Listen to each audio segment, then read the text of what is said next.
Welcome to another edition of the Old Paratrooper podcast, a podcast where we talk to a wide variety of guests from all walks of life with the ultimate goal of raising awareness for mental health among the emergency services and the veterans communities. If you haven't already, please go to the YouTube channel and subscribe.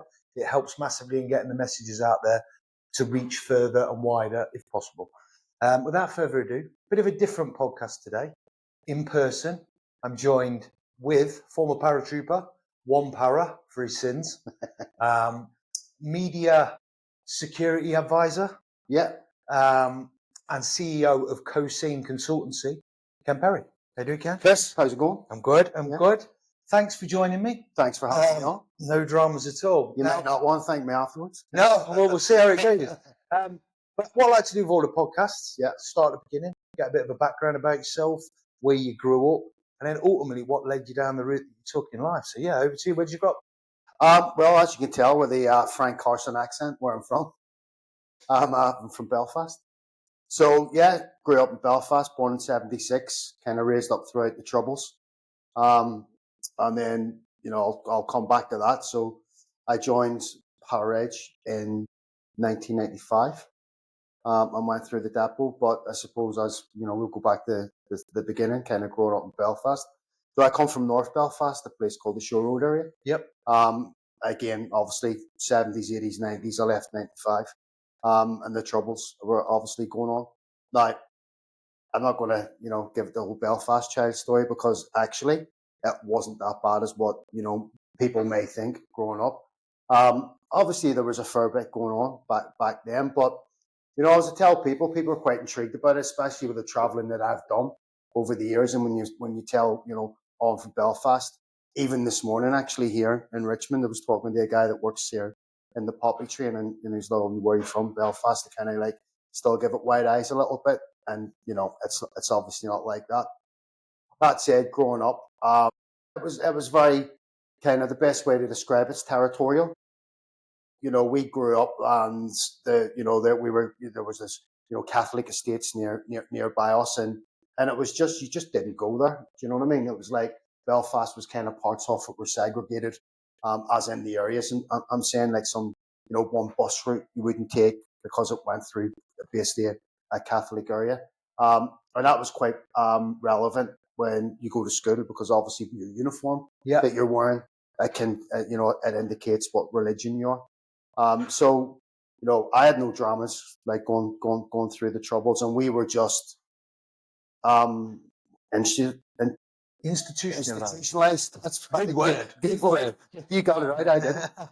You were very institutionalized in what we did. I was very active when I was a teenager growing up, but the sort of the difference that I had growing up was I came from a certain area, and we grew up and, kids will be kids, and that's just the best way to describe it and stuff. So my mother and, my parents actually, they sent me to school. Me and my older brother, sent us to a school. It was kind of outside our area. And that actually came for myself for some reason. I kind of, started clashing because we weren't from the area. We went to a school, actually, which was the largest, still is, I think, the largest housing estate in Europe. Right, okay. Yeah, so that was territorial. And because we didn't come from that area, we got a little bit of shit about it, from growing up. But as I'll go on and talk about, me and school just didn't mix. It's not for everyone, and I see this quite a lot in with ex-military people that definitely the schooling system is not suited. I talk about it a lot because it's a bit of a bugbear of mine. It's not suited for everyone, and obviously you're the mine same. Also, absolutely, mine also. I'm the same, and I think. Certainly when I look back now, I mean, now I run a company and deal with international news channels, and there's a lot of, stuff that goes on with that, writing proposals and, billing and all that kind of stuff. So I'm kind of self-taught at that. But I mean, I look back on it now and, I first talk about it. I think I was the only kid to get suspended in primary school.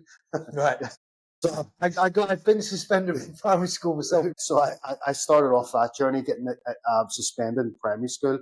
I went to secondary school, and the first secondary school I went to, I lasted to the second year, and I got expelled. I'd been, and that was just kind of like fighting just disruptive and just generally being a little shit and just getting in trouble and being disruptive.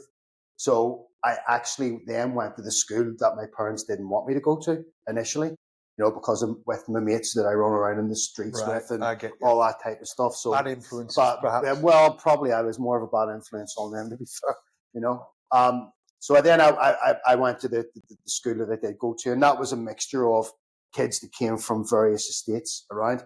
And it was actually a better thing down there because I took a natural path where I started mixing with kids that weren't from the same housing estate that I came from. And, and it just kind of broadened my horizons a little bit. So I went to that school and I lasted 2 years in that school, and then I got expelled from that school. Noticing a pattern here. Yeah, there's a bit of a pattern. Yeah. And then he ended up, we joke about it like the kind of window licking bus picks you up from school.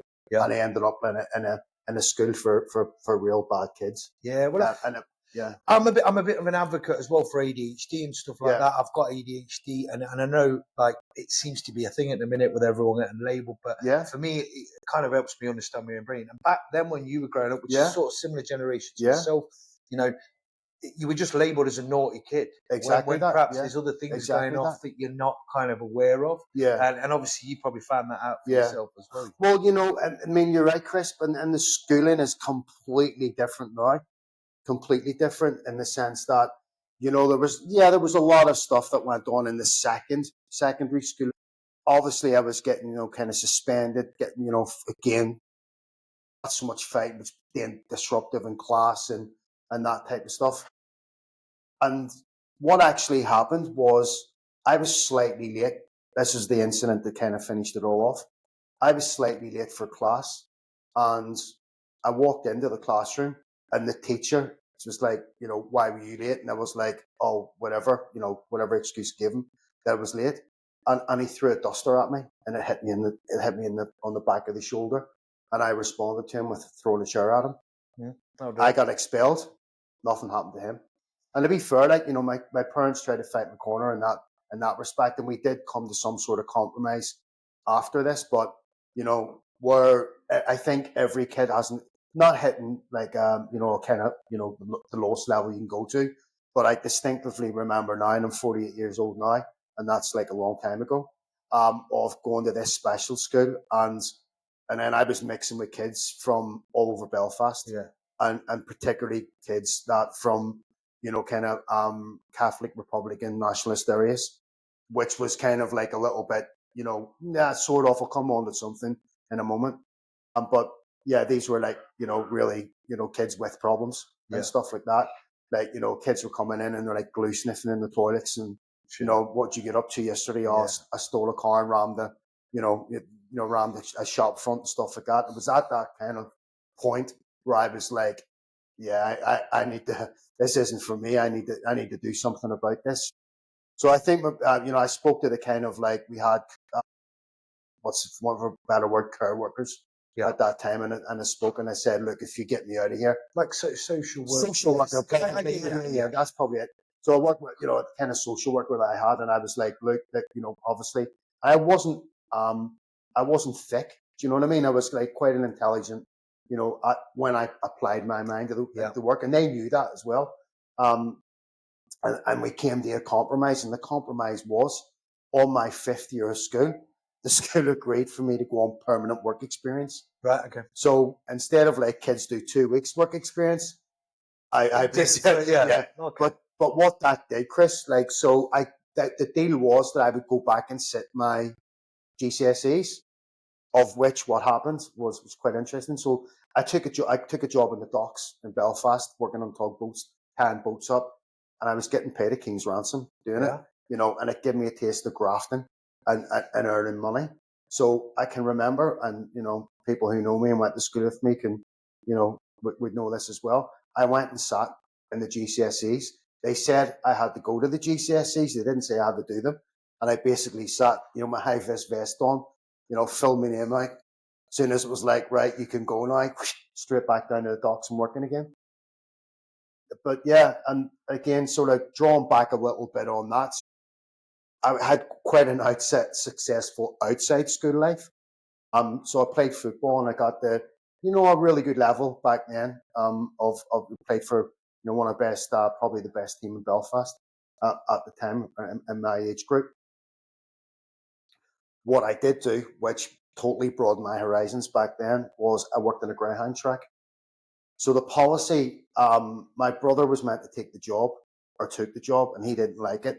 And I worked under his name because it was 12. I started when I was 12. And I worked under his name till I was the legal age to work. And then I cracked on.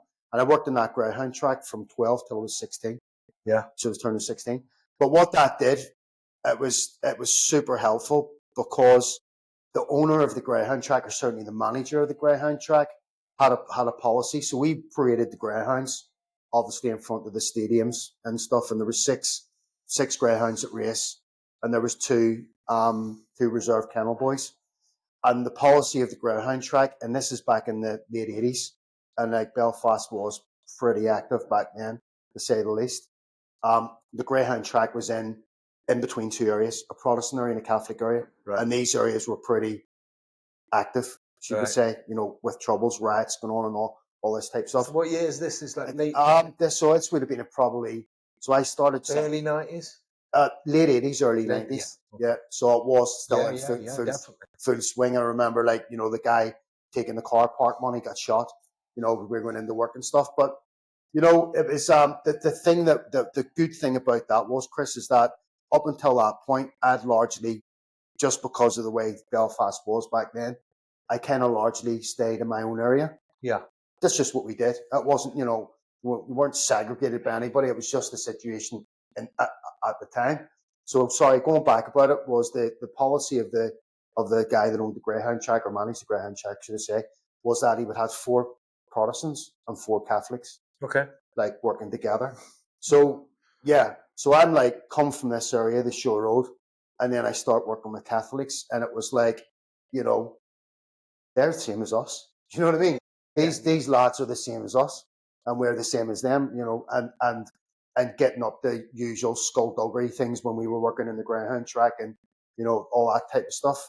And then that kind of I kind of thought a different way than probably most that I grew up with. It was just Catholics bad, Protestants good. No, it's not for everybody. I'm not saying that at all, but certainly being exposed at a young age to the other side of the community, opens your mind. It opens your minds. Yeah. And I remain friends with it, right up, bumped into these guys when we're adults and growing up with, families and stuff. Now I bump into them on occasions at home. So at that point, I worked there until I was 16. And the rave scene kicked in Belfast. Yeah, exactly. We all remember the rave scene, I'm sure.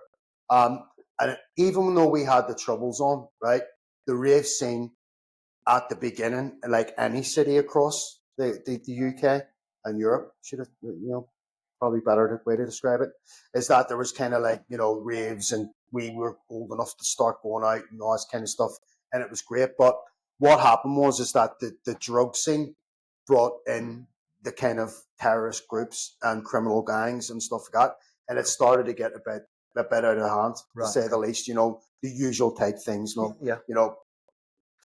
trouble happened at the raves and all this type of stuff. And again, I've been very lucky in life. I had a rare opportunity to move out of Belfast and go north to a place called Coleraine, where I was able to work. I got a half decent job in Coleraine, and then I got back into football again and playing football. So that period, anybody knows, I kind of used to, hang out with mates in a place called Portrush, and you could literally think back then you were in a different country from Northern Ireland, because it was so far away from Belfast, from what you grew up knowing, from what I grew up knowing, and the environment that we were in and stuff like that. So, I got up there, everything seemed to be going well, and then, I was still going out partying and stuff. It's a really good place to go partying, because I lived with students. Yeah. Even though I wasn't making university, I kind of bluffed the chicks that I was at university when that worked, but there was no way I was going to university. And I kind of lived the student lifestyle for like 3 years. And then we come on to the kind of the power edge bit, right? So I've listened to your podcast and the backgrounds of a lot of people, and they're really interesting, and the path that leads people in the power edge. One might think possibly, growing up in Belfast, seeing para on the streets and stuff like that. That wasn't the case with me. Yes, you knew the paras and the Marines were, slightly different, but to us growing up, soldiers were soldiers when we seen them on the streets. You're a bit naive at that age. Yeah, of course. You're not looking at guys with wings on their smocks and stuff like that, or and they didn't wear berries back then. It was all helmets, body armor. So that was obviously the way that the threat level was back then. So going back to Coleraine, I remember I was 19, and I lost my job, and I was partying a lot. But I always kept myself fit, reasonably fit. And it basically came to the stage where I made the decision myself, like most of us that come from council estates. Obviously, I didn't leave with any qualifications, Yeah. a limited work experience. And I was like, so what am I going to do? I'm going to join the army. And I didn't specifically go to join the army to join Para Edge. And I was broke at the time, absolutely broke, so much so, I'm living in a flat by myself, just managing to pay the rent. And at one stage, it was like taking shelves of the wall and burning them for firewood, Wow. and fire. That's how broke I was. And like us all, the thought, if you go through that experience, and one thing was for sure, I was not going back to Belfast. And this is the mentality that I've had throughout my life. I think if you're the kind of person where you don't give yourself a second option, a plan B, then you can only take the plan A route. And that's kind of what I done. I was like, so I moved out of Belfast. I spent 3 years on my own. I was like, I am not going back to Belfast. People were probably expecting me to go back. And I was like, I'm not going back. And I carried that attitude on when I joined the army. So I go into the careers office, and I'm sure your listeners have heard this, Power Edge guys as well. I've probably heard this and can relate to this story. I basically walked in and went, what's my options? And they were like all the recruiting offices. You've got the recruiting sergeant that clearly wants you to go and join his regiment. And that the case of me, it was the Irish Guards. So the guy walked in, and I remember standing there, and this is honestly true. I remember looking at the wall, seeing a guy in a parachute and going underneath an extra. I think when I joined, it was like £3.50 a day, para pay. And I was like, he was talking to me about how great the Irish Guards were. And I was like, what's that all about? Yeah. And he's like, oh, you don't want to do that? I was like, yeah, fucking do. I was like, so I was doing the mathematics in my head. I was like, all right, that's nearly like another £100 a month, which was a lot back then. Yeah, no, I agree. Yeah. When you're on your own at 19, you've got, you're fucking burning shells for firewood. The thought of an extra £100 a month back then was like, wow, okay. And again, many people can relate this when they go to join the army.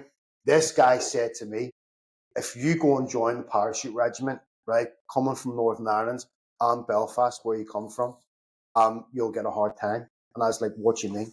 It's like, well, the Paras have got a lot of bad history in Northern Ireland. And I was like, right, okay. And then I kind of looked into it more. We make multiple visits. And then I really looked into it. And again, I've grown up and heard about the Paras and Marines and, all that kind of stuff. And then it was like, oh, these guys are the elite, And then I read a book, and the book was Colonel Paddy about, Blair Main, who joined the, one of the creators of the SAS. And I was like, quite naively, that's what I want to do. You know what I mean? And it, whatever puts the fire in your belly, right? Back then. So, so then again, I was like, boom, it's parachute regiment for me. And again, this recruiting sergeant was like, you're going to, at that time, the Lee Clegg thing happened. Yeah, I remember. Yeah, that happened, and it was like, that happened, and you'll get a hard time and stuff like that. And I was like, yeah, whatever, fuck off, type thing.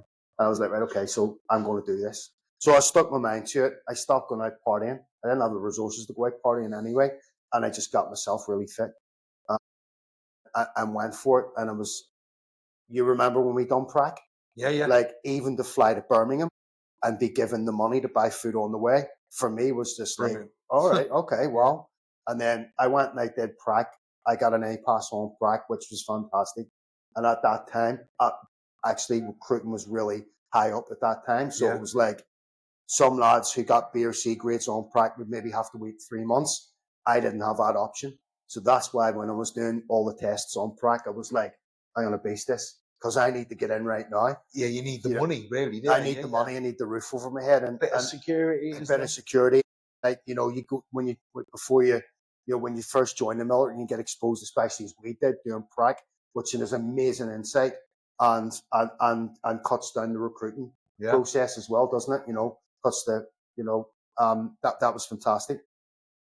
Seeing that big hot plate, what you can help yourself. Okay, well, you used to wear a different colour tracksuit to everyone else, so you felt a little bit different. You were going across. Exactly. You were doing something that was a little bit harder, and there was a little bit of a selection process, different selection. 100%, and we all see that meeting at the train station, which you and I went through the Lichfield route, and going to Lichfield and seeing that, you know, that Parade's full screw. It's like, you know, like light shining off his head. Wow. Yeah. You know what I mean? So walked in, did prac, boom, boom, boom, and got offered. So I did it in just before Christmas. Yeah. And they gave me a start date in January. And this is 95? So at the end of 95, so I started 96 January, like the 2nd of January. So perfect. I packed up my flat, gave it back, went home to Belfast, had Christmas, continued to train, boom, right, day one, week one. And that's when you really get exposed to like more the platoons were like 40, really, you know, strong and stuff like that. And you get your sign, you know, we know the process. So what happened to me was I got to week 4 and we go adventure training and we went up to Capel Curig and we went skiing and on a dry ski slope and I broke my fucking finger, didn't I? So they not only sent me on leave because of a broken finger. I mean, I in my mind, I could have cracked on, but they wouldn't.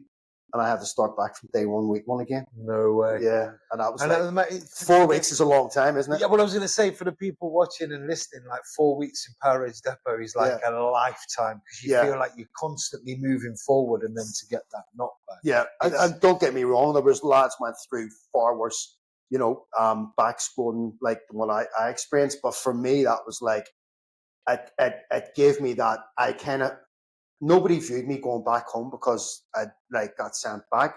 But in my own mind, I was like, right, okay, that's not going to happen again. Yeah. You know what I mean? Yeah. And like, I found it interesting of listening to the guys that have been on your podcast before, like their different journeys through the depot and giving a little bit of advice and heads up and stuff like that. And the advice that I was given by an old boy in a pub, I believe you're joining the parachute regiment. I was like, yeah, that's right. And he was like, can I give you a bit of advice? This guy used to, he guarded prisoners of war during the war. So he's a right age old boy. You know, people used to smoke in pubs. He used to sit in the corner pub smoking a pipe and just watched everything. Yeah. You know what I mean? They like kind of backing me over. I heard you're joining the parachute regiment. Yeah.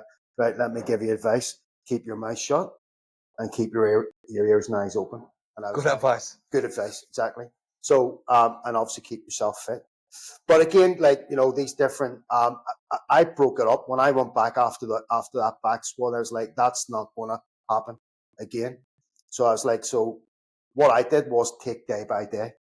I was like, let me get through tomorrow. What do we got tomorrow? 10 mile or whatever it was.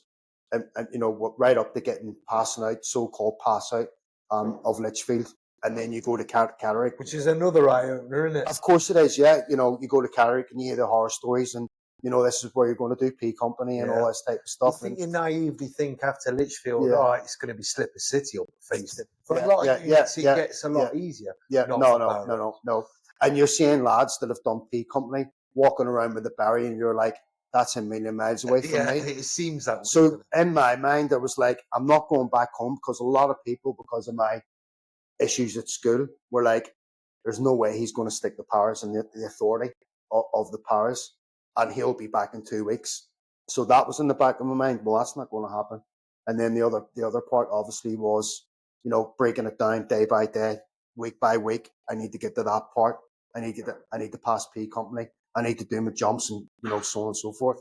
So anyway, I got through it. I never got back squatted. I stayed with platoon right through. So that effectively went week 1 right through to the end, which some people are lucky to do. You know, they stay away from injuries and stuff like that. So I go to battalion and I go to depot, and I'm going to cut back a little bit to talk about what that recruiting sergeant said because it was just bullshit. I actually found all my staff, all my training staff in my platoon had all served in Belfast because the 3 battalions rotated through Palace Barracks. Yeah. Right. So that, I think one power had just finished in one power had just finished in Palace Barracks at the time. And like, so going from in the first couple of weeks where it put a little bit more fear in my mind, of like possibly getting, you know, a little bit more of a harder time because it came from Belfast and Northern Ireland. It was actually the opposite, because the depot staff were like, "Where are you from?" And I'd say where it came from. We're like, "Oh, we know that area." It's like, "I bet you do. You would have patrolled it." Yeah, And I actually got treated with a little bit of respect. And the lads from Northern Ireland, who have done it as what I've done, well, I'm sure will identify with that. They were given more respect because we came from Northern Ireland. Do you know what I mean? So, well, I've operated there. I never operated I went on tours of Belfast, but I know soldiers did.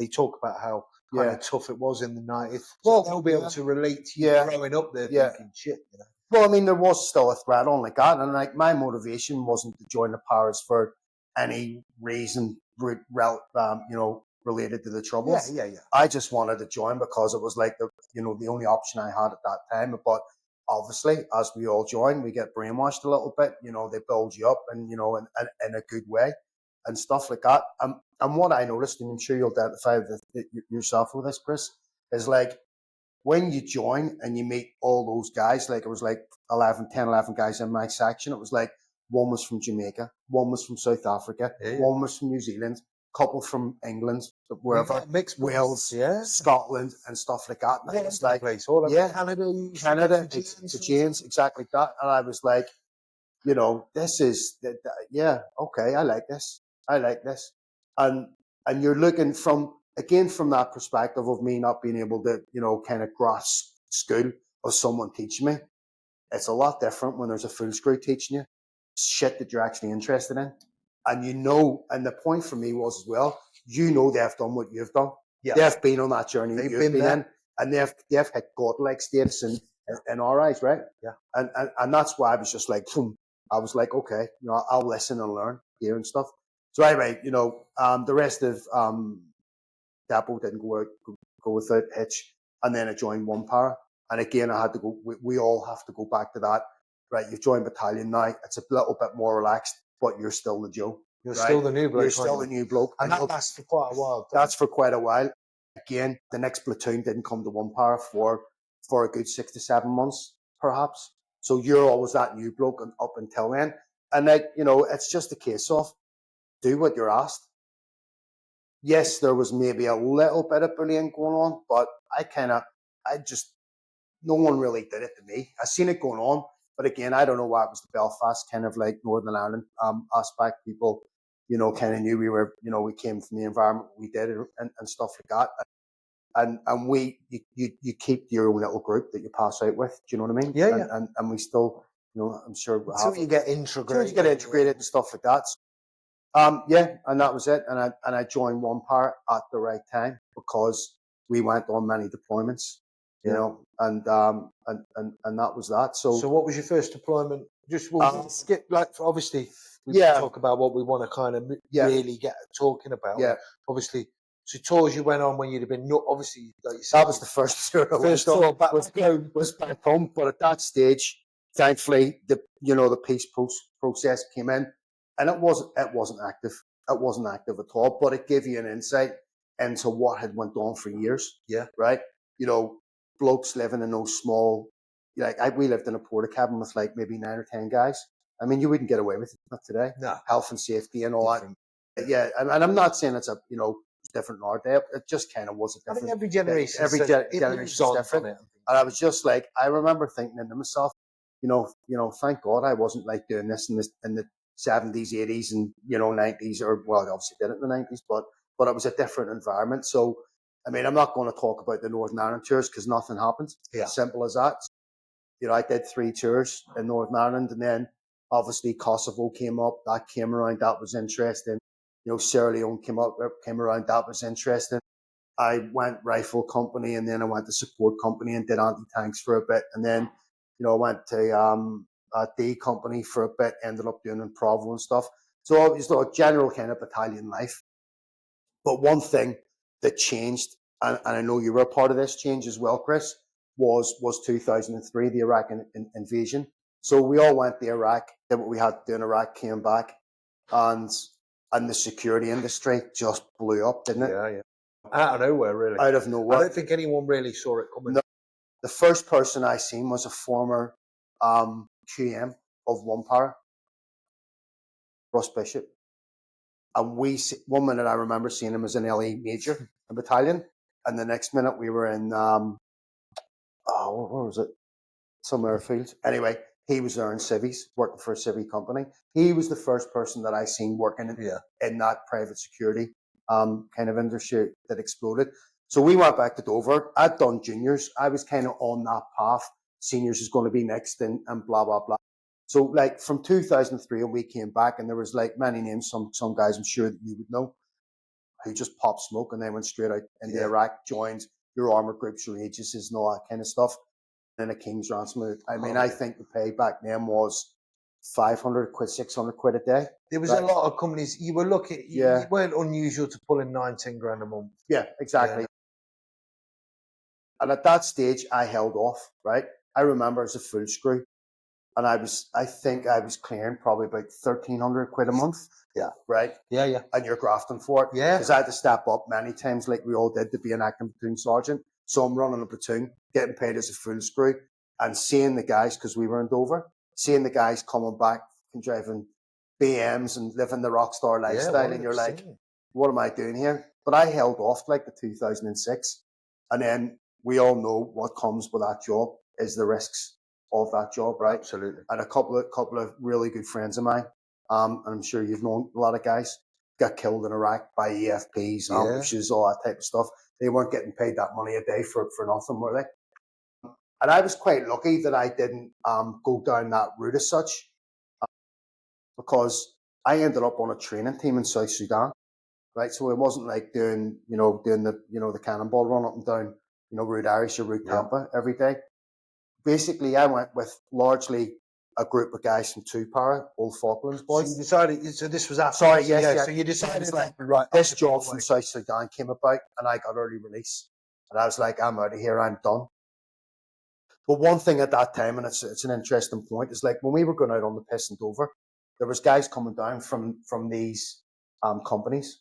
And they were like going, listen, what stage of your career you're at, or people that knew us going, come and work for us. Yeah. So you could walk straight into a job like that. I didn't. This job was different in South Sudan. It was a training job. We basically set up a depot for a rebel group called the SPLA, and it was awesome. It was awesome. We were out there for like 8 weeks. A couple of weeks back home, you get a taste of the big bucks. We're getting paid really good money a day. Coming back home, being able to buy things, go shopping. Take checks out and shit like that, you know what I mean? And it was good, and I was like, right, okay, well, I'm going to stick with this. So that contract kind of came to an end, and from there I left and ended up working for Armour Group, and I went out to Afghan and joined the embassy in Afghan in Kabul, and that is really where I learned how to do close protection, the cross-decking drills, contact drills, because I mean it was amazing. Mobile navigation, all that kind of stuff, and you're doing it for real over there, and there's incidents happening and stuff like that. The threat is very real. The threat's very real, getting deployed around different areas of Afghan and, driving real dangerous routes, and you have to be on point what you're doing, right?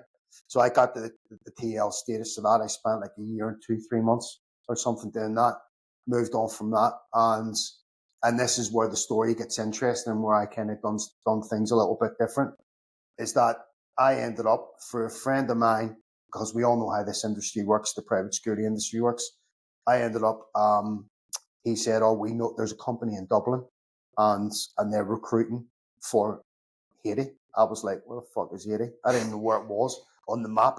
And then someone said Caribbean. I was like, done. Yeah, sounds good. It's like, I want to be frank walking down the beach. Well, I got my eyes open when I went to Haiti, and it's an extremely dangerous place. And I've now spent multiple trips over there. However, that first job that I went on, I spent about 4 weeks there, and I left it for various reasons. I left it and moved on. So, so I go to Haiti. I work in Haiti. I leave for various reasons, some personal reasons. I go back home, and kind of at that stage, it was like banging my CV out everywhere, as we all did back then, and blokes do now, I suppose. And a company called AKE in Hereford contacted me, and actually, so my CV had them. The Haitian earthquake happened, and I was like, everybody, it was like mainstream news, like holy shit, like, you know. And this company phoned me up, and I remember I was out for a run, and this guy calls me up, and he's like, "Is that Ken Perry?" He's like, "Yeah." He goes, "No, my name's Ian. I work for a company called AK in Hereford. Are you available to work at the moment?" And I was like, "Yeah, very much so." And he goes, "Would you like to go to Haiti?" And I was like, "Well, I've just came back there." And he was like, "I know." I was like, he goes, "This is taking a news team in." And I was like, even then, I hadn't been exposed to the guys working with news much, because it was a real kind of closed part of the, Bit of a niche market. Very, very niche market. And I knew one guy that did it in Iraq somewhere, and that's about as much as I knew about it. And we all asked, you know, the inevitable, how much are you going to pay me a day? And then it was like, and he came out with a day rate, and I was like, done. So he's like, "Can you fly tonight?" And I was like, "Absolutely." So, and this is quite interesting. So I'm like, you know, right, get my head into this. And he said, "You'll be working with Fox News." And this is how naive I was. I didn't even know who Fox News were. You know, they're obviously the biggest domestic news channel in America. And I said, "Okay, right." So we had to fly from there. I had to go from there to Heathrow to New York, cross New York, go down straight down into Miami. Well, it's like, right, you got to meet this guy in Heathrow, and you're going to fly out with him. And he's worked a lot with media before, so he'll keep you right. Well, this guy was an ex-RSM at 2-2, right? And I was like, fuck's sake, I'm gonna get proper DS on this job, like, do you know what I mean? And that, so I met this guy in Heathrow, and I approached him. And remember, he had his glasses halfway down his nose, and he just lifted his head up and looked at me, and then put his head down again. And I was like, "Oh, this is going to be good crack." It's going to be painful. And do you know what carried me through, Chris? The old Belfast thing, because I said hello, and I was like, "All right, how's it going, mate?" Like that. And he looked up, he goes, "Where are you from?" "I'm from North Belfast." "Oh, I remember." And then that was Common ground straight away. And that broke the ice with him. We fly down to Port-au-Prince. No, we didn't. We landed in Santo Domingo in the Dominican Republic, and had to drive like 12 hours across country because he couldn't fly in. So the airport was taken over by the American military. We flew in, meet the team, Fox News, and it's like, boom, straight out on the ground. So you have what you call a bureau chief, right? And he's like basically the ops officer of the news channel. And he said, "One of you guys been here before?" And I was like, "Yeah, that's me." And he goes, "Right, would you mind taking one of our reporters to the airport?" And I was like, "Yeah, no problem." So he said, "Actually, can you come and look at the map for a moment?" And I was like, "Yeah, sure." And he goes, "Right, I'm gonna show you where all our teams currently are in Port-au-Prince." Now, I'd spent a month there. I wasn't an expert, but I certainly had a lot more knowledge than everybody else that was there at the time. And he goes, "Right, I've got a team here and I've got a team there." And one of the locations was a place called City Soleil. That's a really rough neighborhood in Port-au-Prince. It's almost no go, and it was no go back then. Obviously, it was different. You know, the earthquake happens, there's pandemonium. And I was like, "You really need to, you know, look after your, you know, where you're sending your reporters." And he was like, "Right, you're with me for the rest of this trip. You'll still go out, but I need you to help me." And I was like, "Yeah, no problem." So anyway, the first ever journalist that I worked with was a guy called Geraldo Rivera. And he's like one of the most famous news reporters ever. Right. Ever. Right. So I could get into the car with him. I've heard of him. Yeah, he's a bit of like Ron Burgundy. Like, yeah, you know? Okay. He's a nice guy anyway. So I jump in the car, and I'm like doing, you know, what we had rehearsed when we're doing CP moves, introduce the driver, introduce me, give a safety brief if we go on the journey on the way. And this is where I was like, "Oh, this is different. This is different," because he was kind of like, "I'm Ken and you are." And he kind of looked at me as if to say, "You don't know who I am, don't you? Do you?" He kind of went, "Well, I'm Geraldo." And I was like, "All right, okay, cool. All right, okay. Let's go." And we went to the airport, and we got out, and I seen people crowd around him. I was like, I need to do a bit of due diligence with this guy, and I googled him. I was like, friends with John Lennon, Mick Jagger and stuff like that. But anyway, he was grand. We came back, so that was a straight run to the airport, and like after that, then the next day we're going out news gathering and stuff. And at that point, the very next day, I was like, this is different, because we were going into areas that people were running away from, because there was looting going on, there was shooting going on, all this type of stuff. And I was like, we'd always had that in our minds, that you're taking a client away from the trouble and kind of protect them and looking for, to protect them that way. And it was actually like, oh no, we're going into the trouble. I was like, this news game's different, and it's exciting and it's exhilarating. And you've got to think on your feet. And you've really got to know what you're doing on the grounds, and you've got no support. Different in Haiti at the time, because yes, there was a lot more security advisors on the ground, and I had the benefit of having this guy who was an ex RSM down in 2TS from 2TSS. So he was giving me a lot of heads up. Don't do this, don't do that. Stand back. Stand back from the camera here. Don't look in, look out, and all this type of stuff. Common sense stuff, but still nice to have a heads up. So I'm not going to go on about Haiti too much, but I spent over 3 weeks there and really got exposed to what it's like working in a hostile environment in a natural disaster. Yeah. And it's really, you've got to think about disease. Yeah, stuff. Of course. But walking around bodies in the street where, fluids are leaking out of them, and dogs eating bodies and all this type of stuff. It really was like, wow, okay. And where again, and we'll come on to where I teach the courses and the advice I give the people who come on the courses. Like, I remember at one point, when you go into these situations where news gets deployed in war zones and natural disasters and so on and so forth, there's no infrastructure, or the infrastructure is broken down. And in this case, the banks had literally collapsed. Wow. So there was no cash. Yeah. Right. And prices get inflated, obviously. And, hotel rooms go to the highest bidder. And then you've got the world's media turn up, and then they're bidding against each other to get the best rooms and all this kind of stuff. And I think Fox News, there was like 70 of us down there. Journalists, reporters, producers, cameramen, admin staff. It was a big old operation. And this guy, who I'm still friends with and I collaborate with today, again, has been like a mentor to me over the years. A guy called Frank Julio. He asked for a volunteer to drive to the Dominican Republic. Now, there was kind of one route in and one route out from Port-au-Prince to the border, across the border. And he goes, we need to go and pick up a lot of money. So he got all the security guys. He was like the quartermaster of Fox News, sorted out the admin and all this kind of stuff. And he got us all the guy. He goes, guys, I'm not going to detail anybody. He's an old Vietnam vet as well, so he knew how ex-military guys worked as well, right? So he's like a New Yorker from Brooklyn.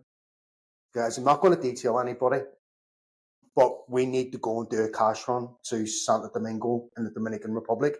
This is going to be like a 14-hour journey. And it was dangerous en route. And he goes, look, we need to carry a weapon, right? And obviously when we go over there, crossing the DR, we don't have a license and it could cause problems, but we'll get you out. Don't worry about that.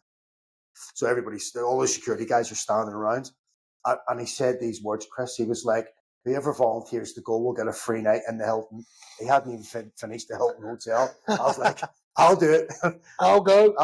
And I kind of looked around and everybody else's heads were down like that. And the reason why I tell that story is because I spent, a couple of days with this guy. We got the money. I think it was about 300 grand in cash, and carried it in, carried it out. Went through a couple of checkpoints. I'm armed. They didn't find a pistol. So there was a little bit of excitement about it as well. And this is what I kind of teach, which we'll come on to in the course in a minute. It's like, you're not just there to do security, right? They want people who are proactive. Yeah. And the fact that I kind of volunteered to do that job, the fact, I asked questions. This is my first job working with media. What can you tell me? Because we had dinner that night, a couple of beers.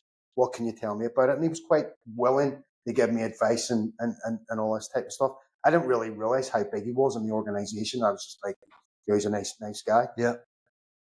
We do that run. So with my experience previous from Haiti, working with the bureau chief, going out on the ground, listening to what this guy was telling me to do and advising me, it went well. And so we're always thinking about, what do they think of me? Am I going to get asked back? So I came home. The money was far better than working normal kind of like close protection or executive protection. And I came back, and they asked me to come back.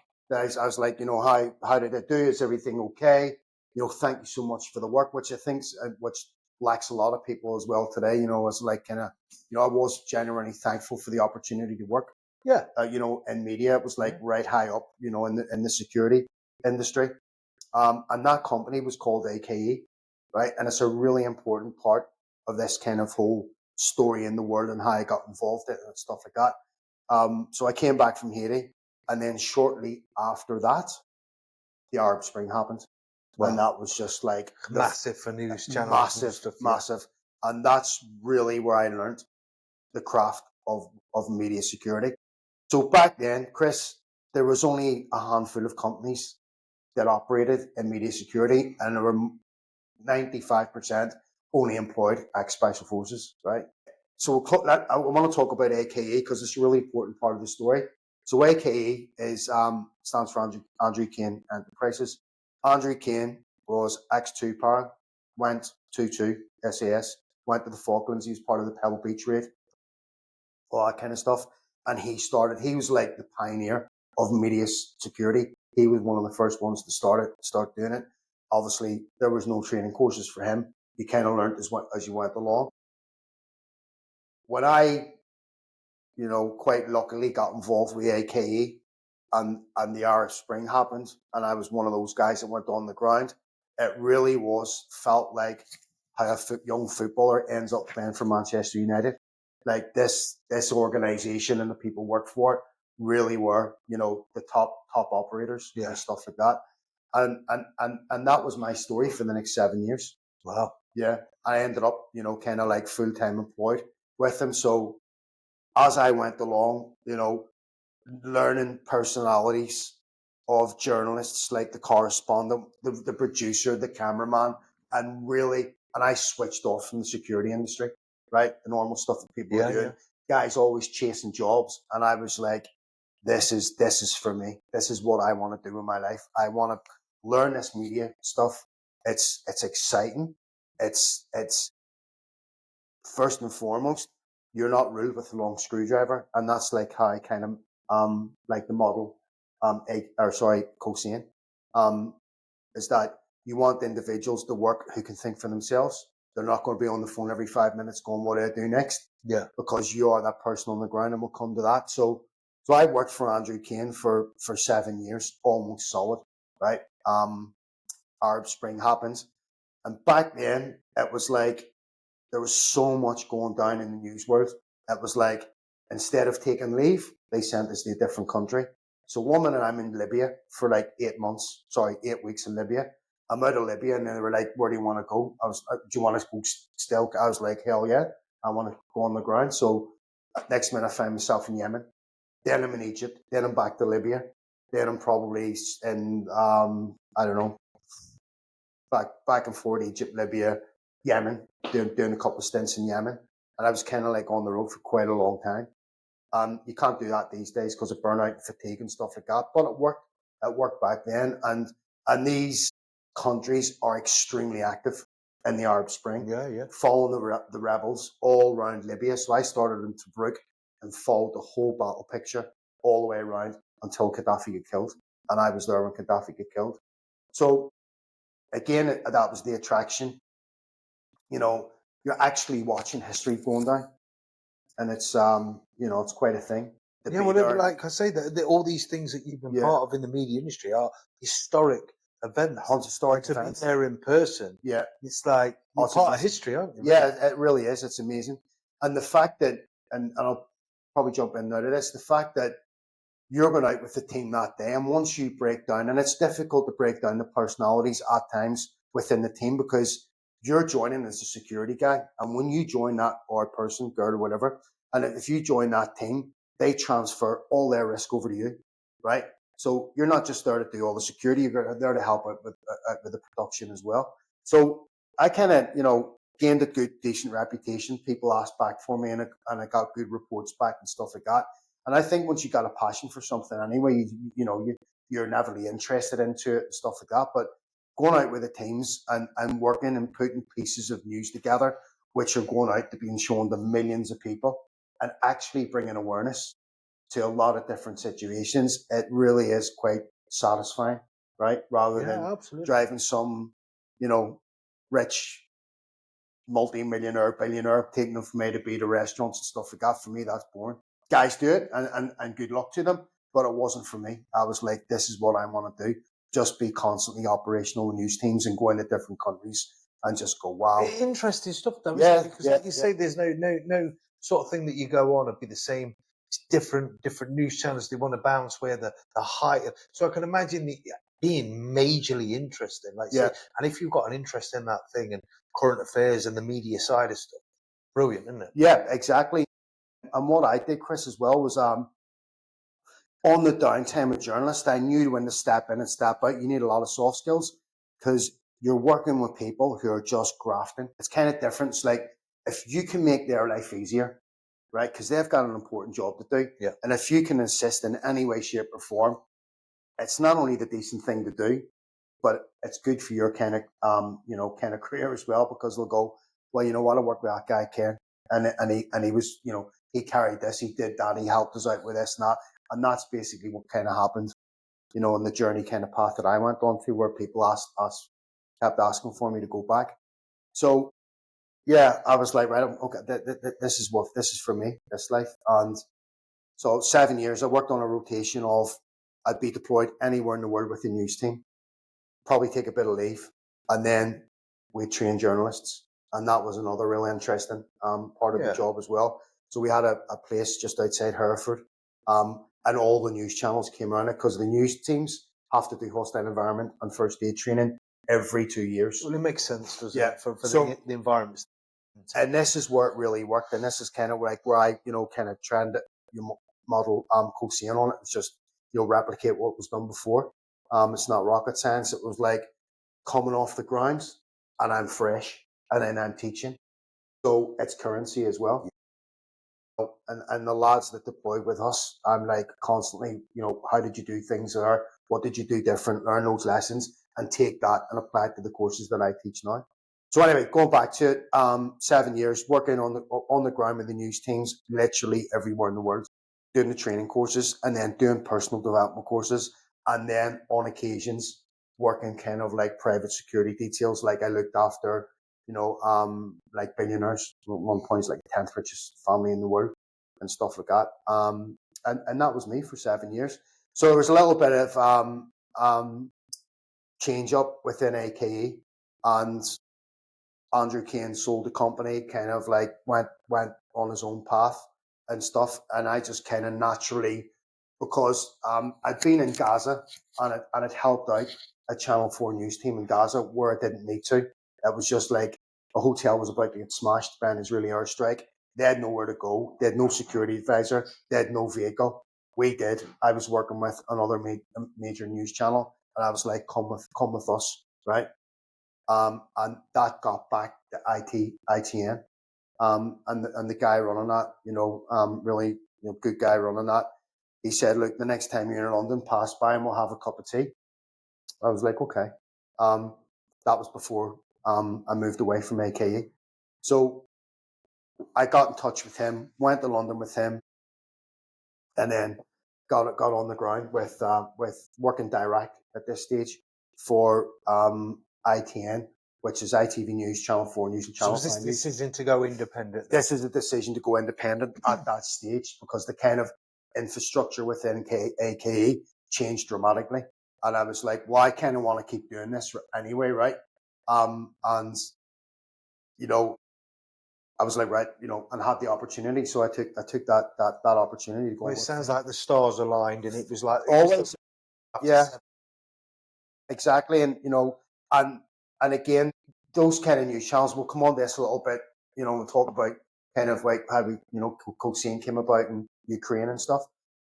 Journalists don't want to mess around with people that don't know what they're doing, and they don't know how to work with journalists. Not got the time. They haven't got the time, right? So they're not there to chaperone security, right?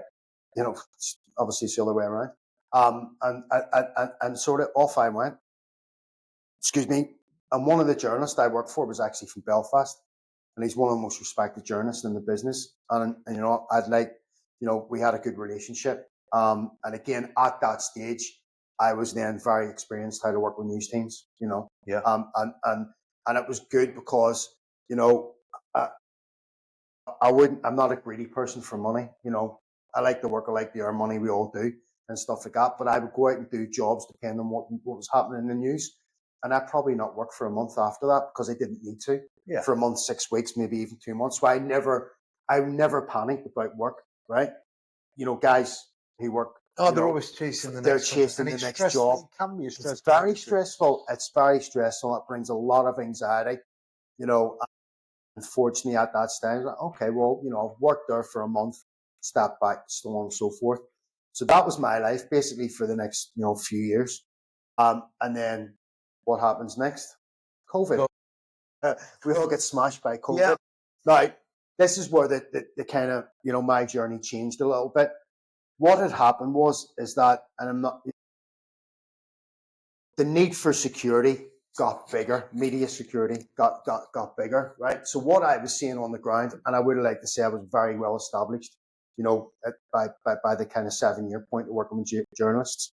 And what I'd started to notice was guys turning up working with journalists who didn't know how to work with journalists. I was lucky. I got mentored and I got trained by the organization that I worked for. Yeah. Don't be doing that. On the ground, there was other guys that worked for AKE. I'll watch him that or watch her. They don't like this or that kind of stuff. So, and no fault of their own, there was people turning up looking after journalists. So obviously I've got a lot of journalist friends because I've worked with so many networks over the years, all that kind of stuff. And what was going around was people working with journalists and giving it the bodyguard approach, the close protection approach. Yeah. And I quote, and I seen this where people were going, journalists was going, I'm going down that road to get that story. And guys are stepping in and going, no, you're not. And the journalists going, fuck off. Right? Okay. It's literally fuck off. Get back to the airport, get out of the country, phoning up the news channel, fucking get me another one. That type of thing. You know, my estimation was I kind of seen where it was like that was becoming an issue, right? Yeah. Because there was a need for it, right? And there was no training out there for it, unless you work for one of the big companies that's had specialized in this for years. And there are other companies jumping up and they're getting opportunities to work with news channels, stuff like that. So I seen that need for it. And then 2 notable things happened over COVID. I still deployed on news tasks over COVID. I just had to get like job, you know, straight away, second job, all that kind of stuff. So I went to Gaza because it kicked off. And I went to Beirut when the explosion happened in Beirut, flew straight in there. And that's where I actually, you know, I would have been one of those faces regularly known when big events go off in the news. Yeah. So like, oh, there's Ken, oh, he works with IPN or whatever. And oh, there's such and such, I know them. And you know, and we'd all, I was just like, I remember going up talking to this guy and he's working for a major news network. And I was like, oh, I mean, how's it going? And at that point, you would, you know, oh, I'm with such and such, and you'd swap information. And this guy just brushed me off. He's like, yeah, all right, mate, whatever. And he was like really kind of like standoffish. And I was like, okay, all right. If he's being like that with me, what's he being like probably with the journalists? He just had that bodyguard kind of mentality. So I came back like us all. We were all kind of bored over COVID. And I was like, do you know what I'm going to do? I'm going to write a course.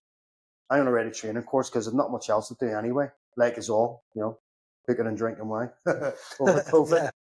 And the weather was good. Yeah, the weather was good. And where I live's extremely nice, you know, by this coast. So it was like, yeah, I didn't have a tough COVID, like, you know, as far as that goes. But anyway, so I started putting the remnants around the course of this course. So at that stage, I'd engaged with Sky News, right? And I'd said that, you know, this guy who I was talking with is kind of like my point of contact. It was like, look, there's now many conversations with different people on this subject. And I was like, there's now a greater need for people to work with journalists, more security to work with journalists. And I said, like, so you're not going to get that gold star option. That gold star option is like someone like myself who's worked in it for a long time, can hit the ground running. Journalists don't you know, just like, yeah, it's Kenneth, it's great, you know, whatever. Good med skills, good experience. that just wasn't available.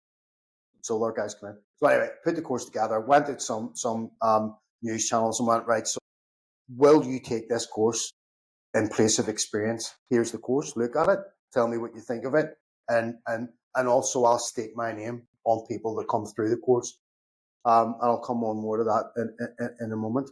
So that's, I taught a course, and there was a few guys came on it. It didn't take off by any means, right? But there was a few guys came on it. That was in November. So in the January, I think it was October, November 21. Yeah. So in January, what happens? Putin, Ukraine, invasion on the cards. July the 3rd, I flew out to Ukraine, and the media circus is there. The world's media is there, waiting for the golden gunshot for the Russians to come across the border. And again, I just looked around, and what had happened, Chris, was the Taliban had taken over Afghanistan. All those guys and girls who had been working on contracts, diplomatic contracts, 10, 12 years and stuff, they were then find themselves with no jobs. So you've got this big void in the media security industry, and you've got all these people who are looking for work. So it's known as the three-wave approach, what happened to Ukraine, right? So the first wave of people who went out in early January were people like myself, lots of experience, knew all the journalists, knew how different networks work, which, is really important as well. Yeah. And then, so sucked up straight away, put on retainers, they're ours, right? Because we knew this was going to be a big one. Second wave of people went out were people who had maybe worked in the Arab Spring, had some idea of how it was to work with journalists, and they were sucked up straight away.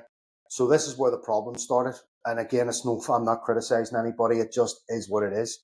The third wave of people that went out were people who had never worked with media before in any capacity. So quite rightly so, they were like, right, well, these are our clients, we're taking them from A to B. And what I noticed was just like, and what was happening was it just wasn't working, right? So with my kind of like network and stuff, people knew I was doing this course. I ended up doing quite a long stretch in country, and I was down in Mariupol, and that was pretty serious shit that went down in Mariupol. And we just got out as it got sealed off by the Russians, and it was pretty horrendous what happened after we left as well. And I came back. So what happened then was my phone started ringing. Ken, can you get us people? Because they knew I ran this course. Yeah. Right. And they kind of, and I was like, yeah, okay. So that was the beginning and the end of me going out on the ground, because then I had to step into running a business. Right. So I came back home eventually, and there was such a demand for it back then, Chris. I was running the courses back to back. Right. One course finished, the next course started. Now, the benefit I had of that is that when I'm teaching, I'm also talent spotting. So I'm going, and I say that loosely, I'm going, that guy would be good for that news channel. That guy would be good to work with that reporter. So I had all this information logged in my head, taking pen pictures of people who were on courses. So the more news channels that were coming to me, they were like, can you get us someone for this? They're going out with that reporter. I was like, boom, got the right person for you. And that's kind of, and that snowballed from there. And the course went kind of viral. So that the whole Ukraine thing happened, and then there was news still going on from that. So I'd switched from being this guy on the grounds to teaching courses, and the next big challenge was running a business, which I had no experience of. So that was a learning curve, Yeah. It's a new thing. It's a new skill to learn. Right. Exactly. Obviously, because of my lack of education, I was like having to self-teach how to do spreadsheets, how to write proposals. Yeah. And actually on that journey, funny enough, the guy who taught me ended up coming back and helping me run the business, which was Andy Kane. Yeah. So I'd phone him up. I remember being overloaded one day, and I was just like, I'm going to call him. I'm going to cold call him. Andy, how's it going? He's like, oh yeah, see what you're doing. Oh, that's a good thing. Well, thanks very much. I'm not too sure how to do about this. That guy gave me loads of advice, and he came down and he spoke on the courses. He taught me how to navigate around networks and stuff like that. And and I owe the guy a lot. He actually really helped me out in that way, and how to stay calm running a business and stuff as well. Yeah, absolutely. Well, but I just want to say, like, for me, it's like So I came down here naively, and I'll be honest. Obviously we've talked. I've come from a security background, bodyguard background, close protection background, albeit a while ago. But I came down here with a bit like, I don't know what I'm going to learn off this. And hand on heart, I've got to say, it's a massively insightful course into the difference from close protection, with all that support, with all that kind of what you do as the role to what the media security advisors do. And it's massively different. And I've got to say, I've come off the course with such a broader insight to that industry than what I would have done without it. And again, I urge anyone that's thinking about trying to get into that side of work, even if they're from a close protection background, to actually come down and sit and do the course, and the do's and don'ts and the difficulties that you can face when working with news teams. No, actually, absolutely brilliant course. Thank you, Chris. Well, I've had 3.5 years of teaching it now, so I've kind of got it down, because I've adapted and changed the different ways. So rather than go on about that, too much, is that where the turning point was? It was like the new course on, and you've got your critics out there. We all need critics, right? Yeah. It was like, well, you don't need to do that, and all this type of stuff or whatever, right? But the next chapter that happens was the news channels were putting their own internal security staff on it. So now it's recognised by the news channels. That was the next stage. And I'm like, well, this is interesting, and they're coming down. And some of those people that came from some of the big networks are now, 3 years into their kind of, their career, and they started off with doing the media course. So, so obviously the benefit of that has been teaching the course, talent spotting, knowing who's the right person to go out with the right network, and so on and so forth, and then continuing to run the operations. Phone goes, any major event goes, my phone goes. I've seen it firsthand. Yeah, you've seen it today. Firsthand, while I've been on this sort of 3-day course, that you get a lot of phone calls. You're like, I'm on that now. And like you said, anything can happen in the world. Anything can happen. At any point, a major disaster, a political kind of riot of some description. Well, this on that one, the latest one is what's going to happen in Paris on Sunday. There's going to be demonstrations in Paris. So, it constantly goes. I'm used to it now. I've got, quite a good system going. And more importantly, I've got good staff around me as well who work for me, who know the crack. And when I may be busy doing other things or whatever, they can step in and go. So it's been a learning journey for us all. It's not been me totally driving the train. The people that have worked with me in COSAIN, and I think you surround yourself with good people, it's always going to work. You know what I mean? And have that approach. So going back to your experience coming on the course, I've had that loads over the last 3.5 years. And I always say to every course coming in, it's like, when you come in here, leave your CP head, leave your close protection head, leave your executive protection head, leave your ego at the door, right? Because working with, this is different. As you have seen, and you've listened to many anecdotes of things where I got it wrong, and where I got it right. And it's like, that's the learning process, isn't it? Absolutely. And I've had people, seasoned guys like yourself from that Iraq era, Afghanistan era, being on long projects, dangerous projects, and coming in and doing this and going, wow, this is different, and where they get it right. Like one of the guys that works for COSAIN, he's been assigned the same correspondent for 3 years. That correspondent actually will, if it permits, will make their plans around his plans, and that's because he gets it right. He works with him. He's super proactive and stuff like that. So that's kind of the training side of it, and it then really did go viral. And I had people coming in from South Africa, from America, flying in to here, Richmond and London, to do the courses. And I kind of felt a little bit guilty because I can't give everybody jobs, right? No, so I give as much advice as you've heard. I give as much advice as possible. All competitors that in the industry, and I give their details out and go and try and get yourself a job, because that's what it's all about, right? So I started teaching the course online, but interestingly, what happened next was I started getting contacted by security companies that had existing projects working with media. Right. And I'm like, I'll train you, not a problem. if it raises the standard across the industry, you know, and It gives them some awareness. gives them some awareness, and I stay in my lane, right?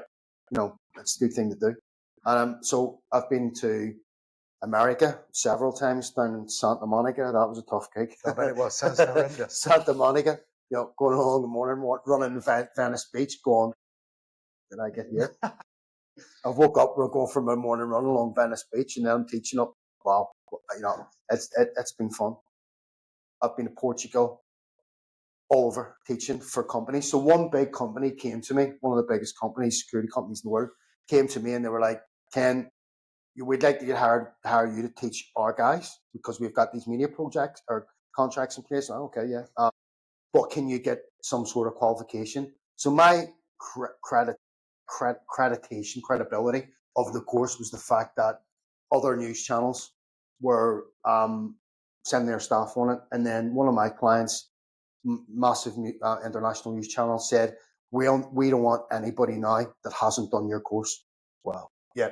So there was people who'd been working in the industry for a while coming on the course, and I take feedback from them because they know the game a little bit, but they wanted the course with the certificate and so on and so forth. So that was obviously exciting. So the next step was to get the course accredited. Now that was wasn't difficult. It took longer process because no one's wrote the course. A security company can go and write a close protection course or replicate a close protection course. They go to an awarding body, and it's kind of like a tick box exercise because they've seen probably several or hundreds. Exactly. And so I bind in my course, and there was a bit of to and fro. For instance, you know, one of the narratives is run, hide, tell. As we all know, when you do the ACT, you know, counterterrorism certificate here in the UK, it's like run, hide, tell. And I'm going back to, you know, KN UK, and I'm going to like, well, it's got to be run, hide, fight. Well, I teach run, hide, fight. Yeah. Because if you're in a compound in Syria or, you know, some shithole war zone, right, it might be the case where you've got to fight. You've got to lift the weapon. You know, you've got to do it, whatever, to save your life. So there was not backwards forwards, no kickbacks, but it was certainly like, there was a bit of education on both sides. I suppose in a way it's a unique course, isn't it? Yeah. If you're the first person to really write the course and put it through, they're not going to have seen anything like it. So again, like you say, when the close protection courses come through, they're all very similar. And I don't mean that in a derogatory way. They are very, very similar, just different probably tweaks. Yeah. This is a brand new course. Yeah. It's now like the leading course provider, isn't it? So, yeah, well, I mean, it's the only media security course out there anyway, and it's the only one that's been accredited. Tell lie, somebody else replicated the course and got it accredited, but obviously, you know, we've got the kind of reputation now as if you want to do a media course, you come to us. And you know, naturally you are going to get other people that set up the course. Yours business set the standard. Yeah, exactly. And that's what I've learned in the journey of learning business as well, right? I see life as stages. You know, it was my stage of like, you know, joining the army, joining Power Edge, doing that, learning how to be a paratrooper, going into the close protection world, learning how to do that, going into the media world, learning how to do that, you know, hone your craft doing that, and so on and so forth. And now my journey is learning a business. So when other people are coming up to me and go, that they're teaching your course, and I'm like, well, it's a free market. You know, I probably do it different from them. Do you know what I mean? And I was the first to start doing it. You know, and whatever, people can make their choice. So, you know, luckily for me is that every course that I'm doing now is booked out.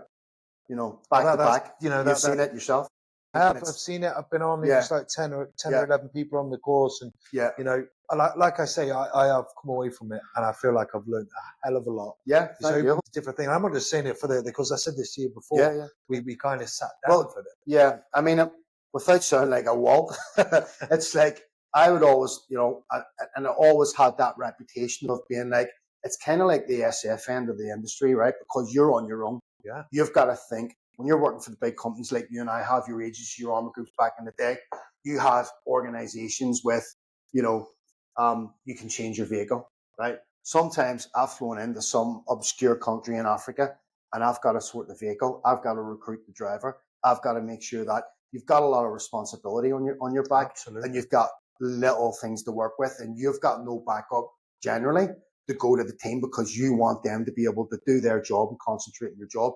The advice I got when I started by, through working for Andy Kane, always was grab the exclusives, try and get the exclusive stories for the news channels. If you do that, they'll ask for you to come back. So there's elements of knowing how to do that, which is obviously I teach in the course, which you know right, the do's and don'ts and what you can do and how you can go about it and stuff like that. So yeah, we have now, I think probably, I don't know, it's over 400, many safety advisors that we have taught. So we are now known, as the biggest group of trained security advisors. And it's not a busy industry. It's very driven by the news. Yeah. And I've explained that to you guys on the course. And the news sometimes can be surprise you. Like you think, I always tell a story of being in Crimea back in the day in 2014, and Russia's invaded Ukraine and Crimea and taking it over, and like, wow, we're going to be here for a while. And then the next minute, the next big breaking news story is that Robin Williams, sadly hung himself. And that was the news. So it's like, that dominated the news, and that, it is what it is. Yeah. And so you're like, right, pack up, you're going home. Right. So crazy. And then, and these stories just blow out of nowhere, like COVID came out of nowhere. It's like, wow, and so it's an interesting industry, and it's why I've, sort of did my best to stay in it, and hopefully now, and I know I've taught people 3 years ago that are now in secure employment, working with the big news channels, and that was the aim. It was like to try and bridge that gap of journalists working with security and security working with journalists, get an understanding of both. So that's kind of been a well-oiled machine now, and we just kind of sit back and wait whatever the challenges are. As in, like, we need somebody at the weekend, in Paris, or something's going to go down in a certain country. Operational security in it as well. There's a lot of stuff goes on behind the scenes where they'll come to me and say, right, we've got this going on, possibly 3 weeks down the line, and I'll recruit the right person. But, the story hasn't broke yet, or it's about to break. So it's interesting that way. So that's really it with COSAIN. And again, going back, there's good teams been around me and guided me. It's a two-way learning street. Yeah, no, absolutely. And I'm working with journalists as well. So, so. No, like I said to you, and the course itself, really enjoyed it. So I suppose now, what is it you kind of, you do some like charities, foundations, or you do a bit with, you described it to me before. So what's that about? So in the early days of Ukraine, and I just started COSAIN kind of got off the ground. Unfortunately, a friend and a former colleague got killed out in Ukraine. And not highlight, this guy was super experienced, right? And, we were at his funeral, and this guy, one of the first guys I work with, who I'm quite involved with now, who runs an insurance company called Insurance for Journalists, Frank Julio, we were talking together, and I thought, well, Frank came up actually with the idea, and it was like, how can we do this? How can we prevent, something? Because that's not prevent it happening, because it's war and things happen in war, right? But it was like, there's a massive void with freelance journalists. And I explained to you guys yesterday about what freelance journalists do. So essentially, they end up in war zones. The last thing on their mind, because they haven't got the budget, is security training, right? And honestly, Chris, the horror stories I've heard over the last 3 years, right? So Frank and I kind of put our heads together, like, so I started running hostile environment courses, teaching them with, the help of Frank and his business partner, Hugh. And we have jointly been able to run free training for freelance journalists. So it's very driven on when I'm available. I think over the last 3 years that we've trained like 140 freelance journalists. So we specifically target young kids that have came out of university, and they will end up in war zones and big stories that break. They just get in there because they want the story. We had Syria, the fall of the Al-Assad regime, and we watched journalists, and I'm on WhatsApp groups, and you see they're jumping into taxis, not doing their due diligence and stuff like that. So we run these courses for free. Yeah. And we've now got we're well known for doing it. So the recruitment process, we just ran one a couple of weeks ago in a place called Bromsgrove, and 80% of the people on that course were young, fresh, freelance journalists. and we give them IFACs, individual first aid kits. Well, I think it's a great idea personally Yeah. because, like, if you think about it logically as well, if you go into a situation as a media security advisor and your journalist has had some training, Yeah. that makes your job easier as well, doesn't it? Well, it does. But the thing is, Chris, is that the big networks, it's a requirement. If they work for your Skies, your CNNs, BBCs, they have to do hostile environment courses. And as I explained to you guys yesterday, the goal of the young freelancer is to shoot up to the big networks. Yeah. So they'll take the risks going out to countries and grab stories and try and sell stories and the big networks, and they take massive risks. They don't use body armor because they can't afford it, or they go and rent it, and it's pile of shit. It's not right. fit for purpose. So, and I know, because we still support them by giving them information. We'll track them.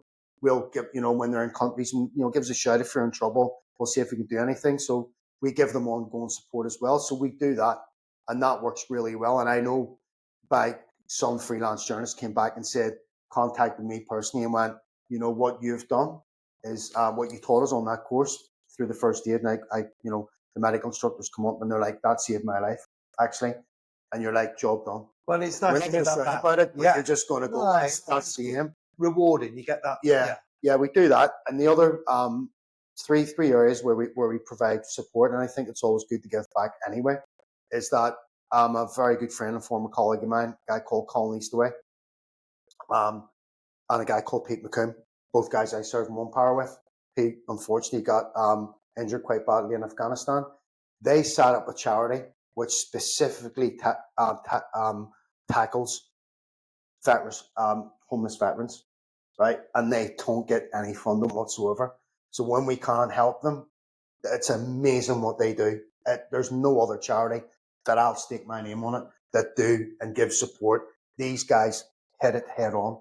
They see somebody on the streets or hear a veteran on the streets, they go in and provide support, whereas other organizations will maybe, there's a bit of a exactly. They tackle the mental health. They've been down that road. Not them, but their staff, people work with them, and they've got this network. So we support.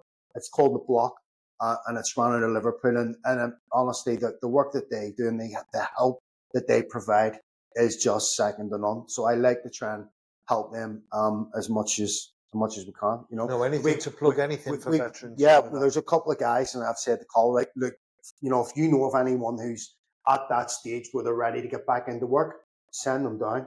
I'll teach them on the course. Obviously, there's no charge. And a couple of lads now are in full-time employment. Wow. Yeah. And you're like, and they stay in touch. And they come back to me and they're like, Ken, thank you so much. I'm like, no, thank yourself for, getting out of that situation. Which is not easy, is it? Mental health's obviously a big thing in school. We've spoken about it quite a lot over the last couple of days. So there's that. And then the other project that we've got coming up this month is a friend of my son's. Unfortunately, it's a horrendous story. Just before Christmas, this guy's, David Richmond, was 43, took a heart attack at home. And without going into the ins and outs of the story, it was attributed as his life could have been saved had there been access to the defibrillator. Right. So this foundation is very close to our hearts as well. So the family's done an amazing job, and unfortunately, David just passed away in December. Obviously a bad time of the year and stuff like that. I mean, it's not good any time of the year, but it hits home more even then. Christmas, so I approached Lindsay Richmond and was like, well, I've got an idea. They've raised thousands, tens of thousands, and what they're doing now is, like, in the area of Belfast, they've started around the kind of, like, North Belfast, Newton Abbey. I'm not too sure exactly where the locations, but anyway, with the money that they've raised, they're putting defibrillators all around the community. So I was like thinking about it one day. I was like, well, where can we help out? So what we're going to do, and we're starting to do it next week, we're going to train kids aged from 12 to 16, primary survey, CPR, stop bleed, brilliant, and how to use a defibrillator. Yeah. From coming across a casualty, accessing the defibrillator, how to access it, get it out, and how to treat an adult. See, it's such a simple thing. It could be massive. defibs are really easy to use. 100%. If you know how to use it. If you know how to use them, Yeah. and you and I know how to use Yeah. them like quite easily, but you can imagine, the untrained eye walking past that box. What am I doing? Where do I plug Yeah. this? I was out one Sunday with my son, and I came across 2 casualties in an afternoon in the space of a couple of hours, and in both incidents that I dealt with, it was kind of like, you look around, obviously you go in, you got our training, you go in, you sort out the casualty, you're going through your checks, the primary survey and everything else. And I kind of look around, and everyone's sort of standing just staring at you, looking, because they don't know what to do, or they don't want to do it. Yeah. Or everyone takes steps back. Or people are out with their phones. Yeah. Do you know what I mean? So I was like, let's get these kids trained up, because it could be their parents, they have to train. I do. I find it like amazing that that's still not taught in schools. I know, right? Exactly. They teach the harp on about the curriculum. Yeah. And that could be an afternoon's training or a day's training for school kids. Yeah. And it could save so many lives. Yeah. Even just not knowing how to kind of, like you say, set up a defib. Or, it's one of the things. The mind boggles, doesn't it? It does. My son came back home from school a couple of weeks ago. I was asking, what are you up to today? And he's learning some bone thing in school. And I'm like, where are you ever going to use that? And that's Saturday afternoon. And I know half a day I'll teach a kid how to the bare minimum, the basics, which will save a life. Exactly. So there you go. No, well, that's I think that's absolutely brilliant, Ken. Yeah. And like I say, look, I've been on the course. I thoroughly enjoyed the course. I really recommend it. It's COSAIN Consultancy. I'll put all the links on the podcast. I'll put them in the bio and stuff like that. So go check it out. Anyone who wants to get into the media sort of industry along them routes, then please click on the link, have a look at it. You won't be disappointed. I've certainly had a brilliant time on the course. Thank you very much. Very good. There's some humour on there as you can probably see. But a bit of humour. Yeah, it's good. It's kind of, but it's a very, very serious topic. It is. But I think it's taught very well by yourself. Thank you very much. So look, it's been an absolute pleasure, Ken. I've really enjoyed the course. Yeah. I've really enjoyed chatting to you. Thank you. Hopefully we stay in touch. Yep. And thank you very much for your time. No worries. Just lastly, thanks, Chris. A big shout out to Polaris. These are the guys who I use their training facility here in London, and without them, I wouldn't be in here in London. So thanks, Polaris. But thank you for having me on, Chris. No dramas. Oh, and hopefully see you later on. Yeah, definitely. Yeah, for a few bits. But I will put the Polaris link on the podcast as well, because again, they do a lot of close protection stuff. They basically do a lot of the London work and stuff for the summer season coming up, looking after the Middle Eastern families and stuff. Yeah, great company. But again, it's been my pleasure. Thank you very much, Chris. Thank you. You take care. You too. Cheers.